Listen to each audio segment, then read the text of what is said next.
नमस्कार, मैं गुरबाज वीर गांव डबरी डिस्ट्रिक्ट करनाल हरियाणा से अपने यूट्यूब चैनल पर आप सभी का हार्दिक अभिनंदन करता हूं। पिता तुल्य बुजुर्गों, नौजवान साथियों, मेरी माताएं बहनें जो कृषि से सहायक क्रियों में अपना महत्वपूर्ण अग्रणी योगदान दे रही हैं, उन सभी को सत श्री अकाल, आदाब, नमस्कार। दो पश्चिमी विक्षोभ जो हरियाणा में और उत्तर भारत में आए हैं, उनके लगातार जो हल्की बारिश, कहीं कहीं हल्की बारिश हुई है, अधिक बारिश भी हुई है कुछ इलाकों में। मैं करनाल की बात करता हूं तो यहाँ कल एक सामान्य बारिश हुई है, लगातार हल्की बारिश होती रही है। हवा का बहाव बहुत कम था, लेकिन उससे पहले जो विक्षोभ आया उसमें हवा का बहाव बहुत तेज था। उसमें जो गेहूं थी वो लगभग टेढ़ी मेढ़ी हो गई हैं, और जैसा कि आप वीडियो में देख रहे हैं, कुछ वैरायटियों के ऊपर ज़्यादा इम्पैक्ट पड़ा है और उनके ऊपर भी मैं गहन चर्चा कर रहूँगा। और ये जो बारिश हुई है, इसका हमारी गेहूं की फसल के ऊपर परिपक्व अवस्था को किस तरह से प्रभावित करेगी, उत्पादन को कैसे प्रभावित करेगी और उसकी क्या दिशा निर्धारित करेगी गेहूं की फसल को, उसके ऊपर गहन चर्चा कर रहा हूं। किसान भाइयों, जैसा कि हमें 15 दिन पहले आगाज हो गया था कि जो गेहूं है उसमें जो मौसम है उसमें हेरफेर हो रहा है, पश्चिमी विक्षोभ आ रहा है, और मैंने काफ़ी किसान भाइयों को अवगत कर दिया था कि आप 1 मार्च के आसपास अपनी जो अंतिम सिंचाई है उसको संपन्न कर दें। बहुत सारे किसान भाइयों ने अपनी अंतिम सिंचाई संपन्न कर दी थी, लेकिन जो बरसात हुई है, जो गेहूँ पश्चिमी विक्षोभ पहले आया था उसमें कुछ गेहूँ हवा काफ़ी तेज़ थी, मूसलाधार बारिश हुई। बारिश थोड़े टाइम के लिए हुई, लगभग 15, 20, 40 मिनट, 20 मिनट के लिए, 25 मिनट के लिए होगी, लेकिन आप देख सकते हैं कि जो खेत है वो टेढ़ा-मेढ़ा हो गया था। लेकिन जो कल बारिश हुई है उसमें काफ़ी सारे जो खेत थे, गीले खेत थे, बारिश होने के साथ जो गेहूँ है लगभग नीचे लग गई हैं धरती पर। और ऐसे में बहुत सारी सेंसिटिव वैराइटीज़ होती हैं जिनमें गिरने की शंका ज़्यादा बनी रहती है। उसमें DBW 327 अपने प्रथम स्थान पर रहती है। मैं जो जिस खेत में खड़ा हुआ हूँ, ये जीरो टिलेज के माध्यम से बिजाई किया गया खेत है और ये 4 नवंबर का है। पूरे 4 एकड़ में कोई भी पैच गिरा नहीं है। थोड़ा एक आधा पैच टेढ़ा ज़रूर है, उसको मैं तवज्जो नहीं दे रहा हूँ। और जो दूसरा खेत आप देख रहे हैं मेरे पड़ोसी का, साथ में वीडियो शूट कर रहा हूँ, वो सुपर सीडर के साथ बिजाई है खेत। आप देख सकते हैं सुपर सीडर वाले खेत को कितनी ज़्यादा गिरावट दर्ज की गई है। पिछले कई सालों से अगर मेरा अनुभव रहा है कि जो जीरो टिलेज की गेहूँ की बिजाई है उसमें गिरावट कम दर्ज होती है, और सुपर सीडर वाली जो ज़मीनें होती हैं, क्योंकि वो भुरभुरी मिट्टी बना देता है और दाना ज़्यादा गहराई पर ना जाने के कारण ऊपरी परत पर पड़ा रहता है, जिससे जड़ों का ऊपरी परत पर जड़ें रहती हैं और जब बारिश हवा तेज आती है तो वो गिर जाती हैं।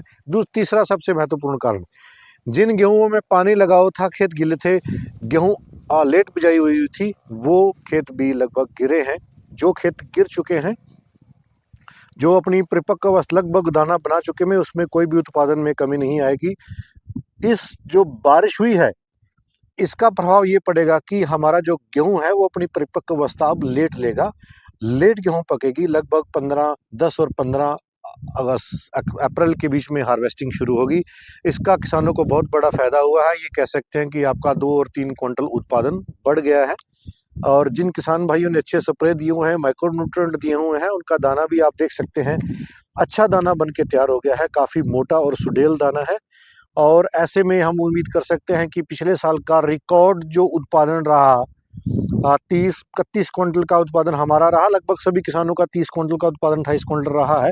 आज आज हम उस स्थिति में, 2 बारिश जो हल्की बारिश हुई हैं, आज हम इस स्थिति में हैं कि हम उस उत्पादन के आंकड़े को छू सकते हैं। ये बहुत बड़ी बात होगी किसान भाइयों के लिए। उस परमपिता परमात्मा का मैं धन्यवाद करता हूँ कि उन्होंने इस तरह का ठंडा मौसम बनाया है और पहाड़ों पर हल्की बर्फबारी शुरू हुई है।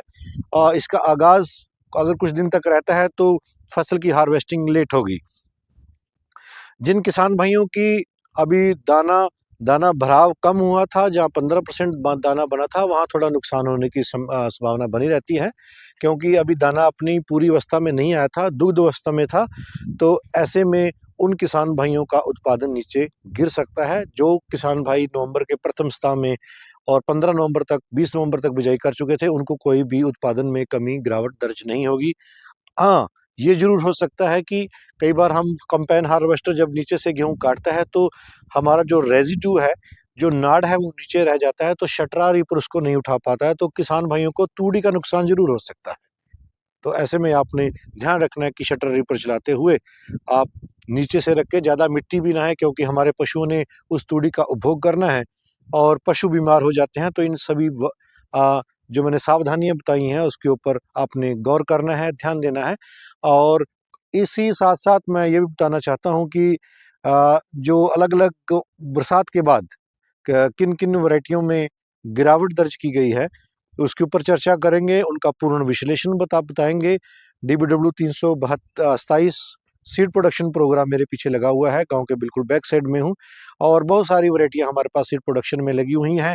किसान भाइयों, वीडियो को लाइक और शेयर जरूर करें। और आज एक अन्य वीडियो HRK 49, CSR 101 और पूसा 1824 तीन नई किस्में परमल में आ रही हैं, जिसके ऊपर मैं गहन वीडियो बना रहा हूं, उसके ऊपर चर्चा करेंगे। वीडियो को अंत तक जरूर देखें, लाइक और शेयर करें। इसी के साथ मैं वार्ता को विराम देता हूं। जय जवान, जय किसान, जय विज्ञान।